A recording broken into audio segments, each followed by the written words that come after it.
Hey guys, it's Lee Barnes again. I'm the youth ministry coach for the North Carolina Conference of the United Methodist Church. And today the book I want to talk about is Shift by Phil Maynard. It's normally a book reserved for congregational care, but I think it's a great book that has transferable principles for youth ministry. The book is composed of 5 shifts. The first one is called From Fellowship to Hospitality. Now the book plainly states that 60 to 80% of people come to church because of they're invited by someone.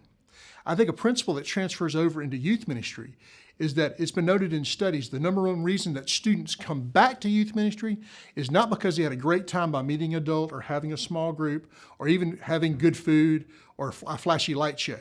It's that they're consistently met by youth that know them and love them and want them to come back. Shift 2 talks about moving worship or youth group from an event to a lifestyle. And I think one of the major ways of doing this is creating teaching environments that are both experiential and participatorial. I think this is one of the major wins that the communion service has for us, in that it engages more senses than just sitting and listening. What you have to do in our student ministry times is, how do we get our students to do the same thing? We have to find multisensory applications for them to touch things, for tactile learnings, to listen, to experience being together. Another way of pulling this together is doing theme-based lessons. As opposed to popcorning around teaching your lessons, how can you line up themes of 3 to 4 weeks so someone can consistently know what's happening? And also, if your church has a big idea that you're teaching them for the year, let's say it's using the idea of engaging in relationships where Christ transforms, as some of our churches do. How can you relate that across your larger church ministry and worship down to your student ministry so what's happening at home is the same thing that's happening in church and all conversations are the same? That's really a win. Shift 3 talks about moving from membership to discipleship. Now, membership is very interesting because it begins with me. And then memberships also talks about where the focus is on yourself, whereas discipleship, the focus is on God and others. I think there's 2 great aspects that come out of this chapter that relate over into youth ministry. It talks about for the church in the book about how membership classes are very important for adults to connect in and see what's going on. But we don't do that for student ministry. How do we bring in students, youth, and maybe even their younger siblings to experience what's going on in the youth ministry, to hear some positive stories about what kids want to be when they're in the ministry for a while, to experience the calendar, and to meet the leaders? Normally we do this once a year. Why not do it 4 times a year so everyone can see and hear what's going on?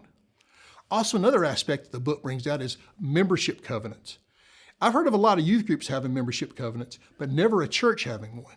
But I think it's time we develop one across the board for everyone involved in our churches.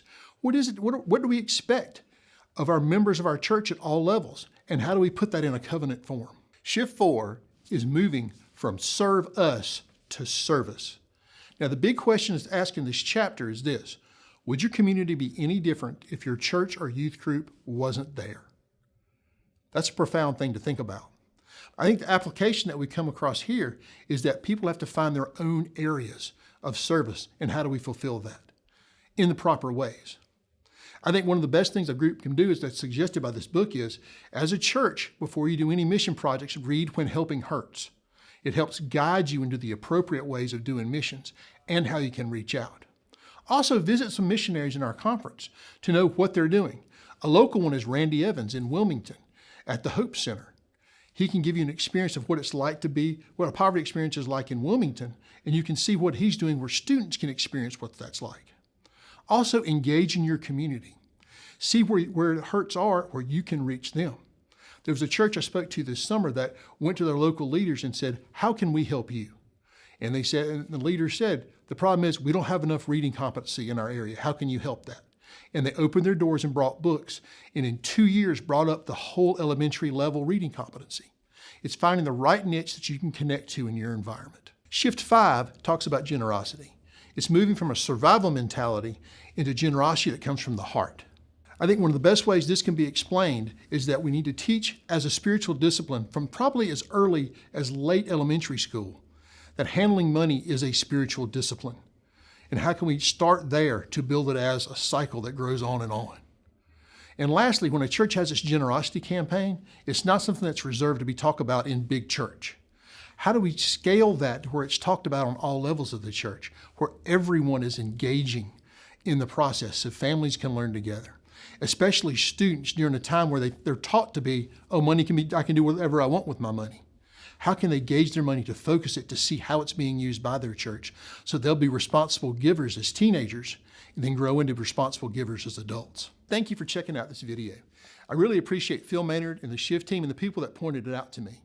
As you look at what you learned here, please take notes of it, but also as you read the text, please let us know stuff that you learned from that where we can give it out to everybody else. Thanks a lot. See you later.